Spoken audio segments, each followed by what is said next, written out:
My grandfather was the organist in an Italian church. And we shared this epic love for Italian opera and the Beatles. Also, Queen, Bohemian Rhapsody was a big one. Just that opening melody, the way the sections kind of happened seemingly randomly but come together to form this perfect, coherent statement. When I was 4 or 5, when I remember hearing it for the first time, I didn't necessarily identify with the lyrical content, because I hadn't killed a man. But it was electrifying. And it was weirdly familiar. Familiar like those other lyrics that go, he was strumming my pain with his fingers, singing my life with his words. They later go on to say, I felt he found my letters and read each one aloud. How does a great song do that? That song came from a poem that Laurie Lieberman wrote on a napkin while she watched Don McLean in concert for the first time. How does a great song lay out your emotional experience as if the songwriter had been eavesdropping on your internal dialogue? Like they were strumming your pain with their fingers and hitting you like a memory. I've been obsessed with it as long as I can remember. The taking of something in the inner world, silent, formless, and finding a way to convert it into a shareable, perceptible sonic language via rhythms, harmonies, beautiful noise, lyrics, whatever will get you there. I call it translation. The reason why it's a big deal is because if the songwriter gets it right, then chances are that he or she gets it right on behalf of the listener also. And that's a very powerful thing in a world where we don't always have the tools or the context to express the fullness of who we are.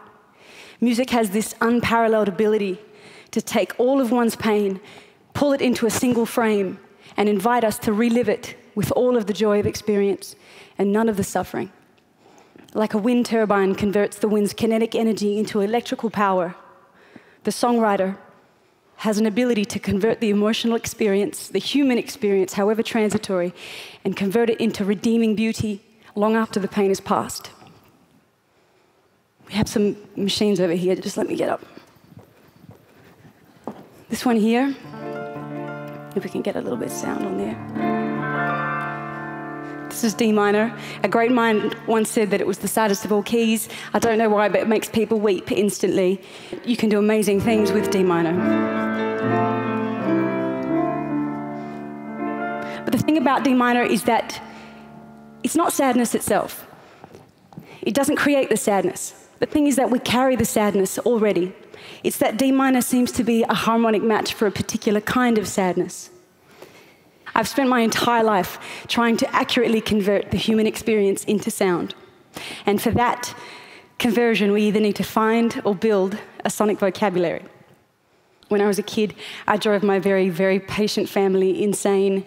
I had this 80s keyboard that had the horrible drum sounds, the synth choirs, the fake marimba, and I had this double cassette tape player, and I'd record all of the drums to one side, like all of the drums of my arrangements to one side, and then the drums and the bass to the other side, the drums and the bass, and then the vocals, and then the horns, and then the whatever, and it's tape. So each dub, you multiply the hiss that's there, so in the end you're left with this and somewhere far in the background, this kind of R&B Caribbean pop bossa number arranged by a very odd 8-year-old.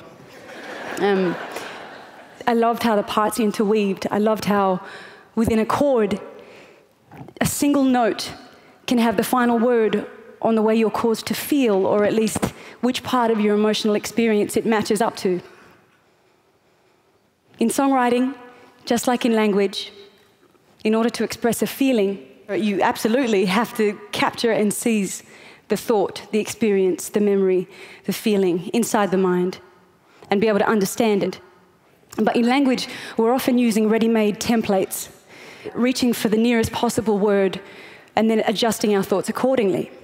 But in songwriting, just like in art, just like in any accurate or faithful self-expression, sometimes we have to push a little further than that, beyond the linguistic templates. Sometimes you have to get inside the cracks that exist between the words, or at least between the feelings that already have names.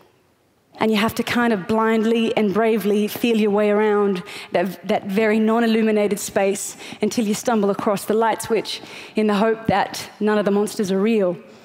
In art, in faithful self-expression, you go until you've lit up the dark space. Singer-songwriters, they're often teaming up with music producers. In very broad terms, music producers are like the interpreters of the artist's vision, guiding where the song goes in its recorded form. I've worked with a lot of great music producers and we've made some great music. But it's always been tricky because this idea of translation goes beyond the realm of good or bad. It's not a rule, and it's definitely not for everyone. But for some, if the feeling translates into the song and then the song into the record, then it stands to reason that when the artist hears the recorded song back, that some of that emotion of origin would be evoked, or at least some emotion at all. And if not, then it's possible that something has been mistranslated or lost in the conversion. And it's challenging. Tom Waits said it was like trying to capture birds without killing them. Sometimes you end up with nothing but a mouthful of feathers. And so at that point, when I understood that, I realized I would have to become both fluent in songwriting and music production.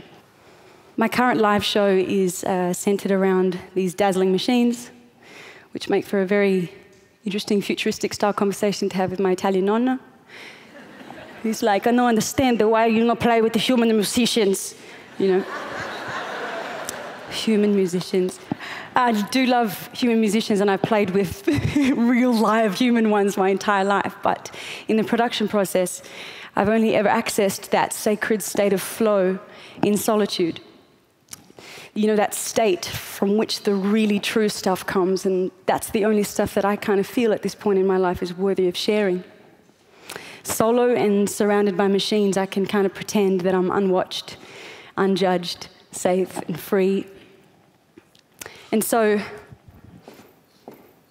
these guys make up the vowels, the consonants, the diphthongs, the slurs, the cadences, and the swear words in my current sonic language. So over here is the drums. Hang on, just let me hook myself up further. Let me be tethered, because I don't look like enough of a switchboard person as it is. Oh, hi, this is Rhonda calling from TEDx. Yeah, just wondering if you'd like to partake in a survey on translation. Yep, converting the feeling into sound. Okay, yeah. Those were the drums. This is the bass.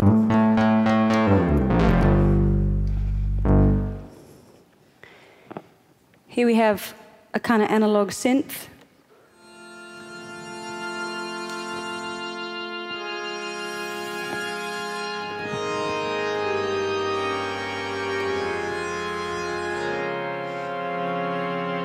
This one here is a kind of synth strings that I like to play on this device,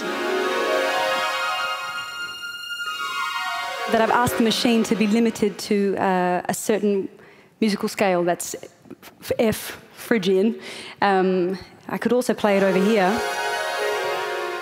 but when I reduce exactly the notes that I'm playing, then it kind of causes me to think about melody differently, so it inspires something else when I'm playing it. And of course you have the beautiful piano.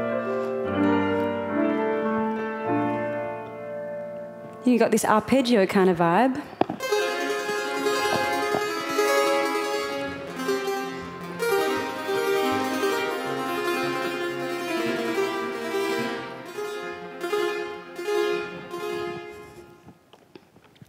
And this here is my vocal effects. So I've got a little pedal down here that switches where the mic goes or what source the sound is pulled from. So if I just flick this switch, in real time, and I can loop vocals, which means to record a certain part, and then just sort of have them playing endlessly.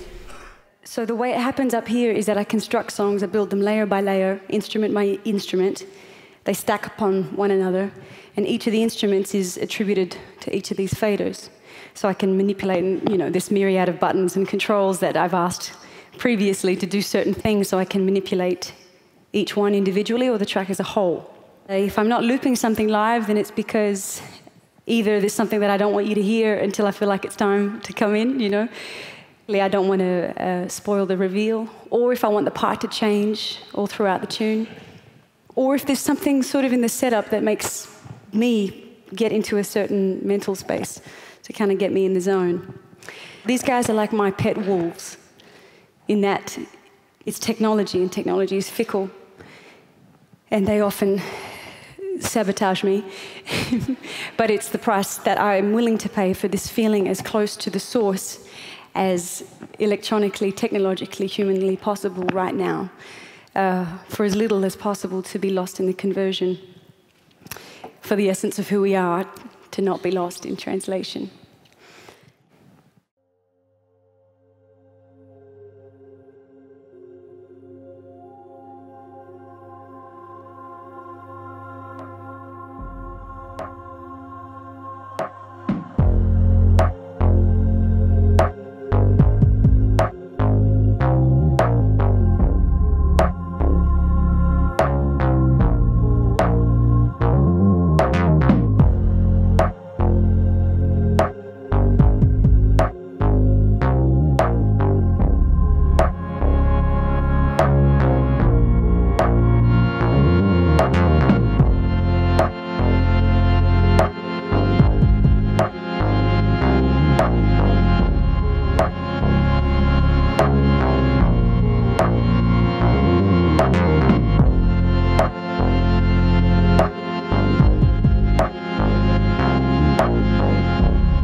In the bed, broken down bus in the gas lane, something like that. I used to play in the bed, broken down bus in the gas lane, something like that. Anyway you wanna go, you'd say the word and I'd move with you.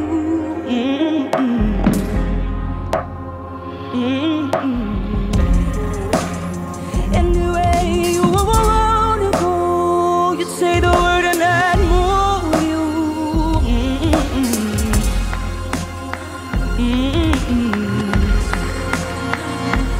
I was a rock star,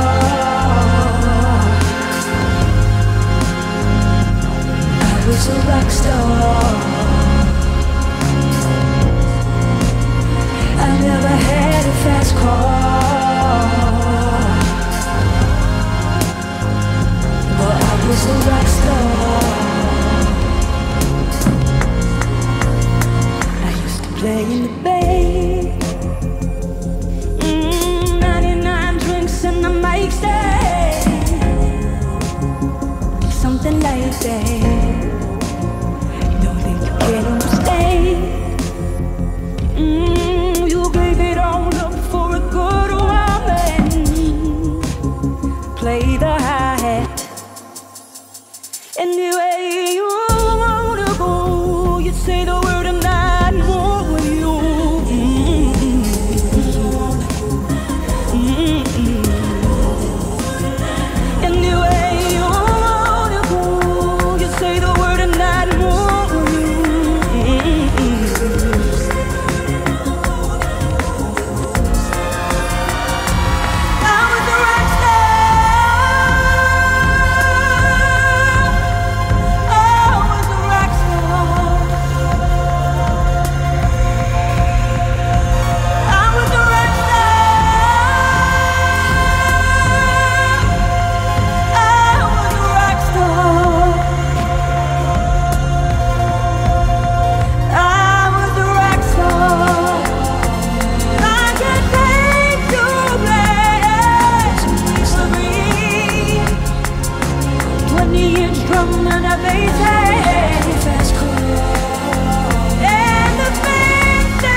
hey. 20-inch drum and a bass, hey. 20-inch drum and a bass, hey.